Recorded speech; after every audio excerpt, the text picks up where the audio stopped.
প্রতিদিন আমার বারান্দায় আলহামদুলিল্লাহ এভাবেই চড়ুই পাখির দল আসে।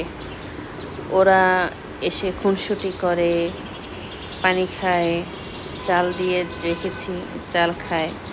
আমার গাছের মধ্যে ঘোরাঘুরি করে, এ ডাল থেকে ও ডালে যায়, ফুল দেখে, নাড়াচাড়া করে, ছুটোছুটি করে। এগুলো দেখতে বেশ ভালোই লাগে। ওদের দেখেই আমার সময় কেটে যায়। আসলে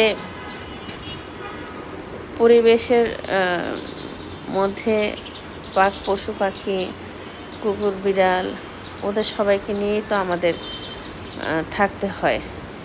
তো আমরা যদি আমাদের বারান্দায় একটু এক বাটি চাল বা ভাত, একটু পানি, একটু ওদের জন্য থাকার ব্যবস্থা যদি করে দেই, তাহলে ওদের জন্য ভালো হয়, পরিবেশ বান্ধব হয়। যে হারে আমরা গাছ কেটে ফেলছি, আসলে ওদের থাকার জায়গা কিন্তু থাকার জায়গার সংকট হয়ে যাচ্ছে। ওরা অ্যাকচুয়ালি যাবে কোথায়? ওরা আমাদের আশেপাশে ঘুরে ভয় পায় যে আমরা ওদেরকে আঘাত করি না মেরে ফেলি।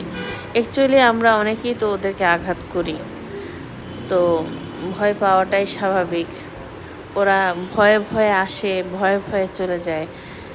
একটা খাবার খায় তো 2-3 বার আশেপাশে তাকায়। এইভাবে ওরা আসে, দেখি আমি প্রতিদিন। তো ভোর সকাল থেকে একদম সূর্যাস্ত পর্যন্ত ওরা এভাবে আসে আর যায়, বারবার আসে বারবার যায়। হয়তো আশেপাশে ওদের বাসা আছে। পুরুষ বিড়াল বা পুরুষ পাখি বা মেয়ে পাখি এসে খাবার নিয়ে যায় ওদের ছানাদের জন্য। আমার ইচ্ছা আছে ওদের জন্য একটা ঘর করে দিব, যাতে ওরা ওখানে বাসা বেঁধে থাকতে পারে। দেখি কিভাবে কি করতে পারি। ভালোই লাগে দেখতে। ঘরের বাসার বারান্দার এক কোণে ছোট্ট আমার বারান্দা, সেখানে আমি ফুল দিয়ে গাছ দিয়ে সাজিয়েছি। এখানে পাখিরা আসে, পাখিরা ছুটোছুটি করে, দেখতে ভালোই লাগে।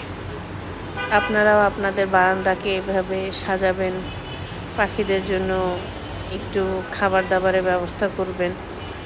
আসলে আমরা আর বন্যপ্রাণীরা একে অপরের পরিপূরক। আমাদের ছাড়া ওদের চলে না।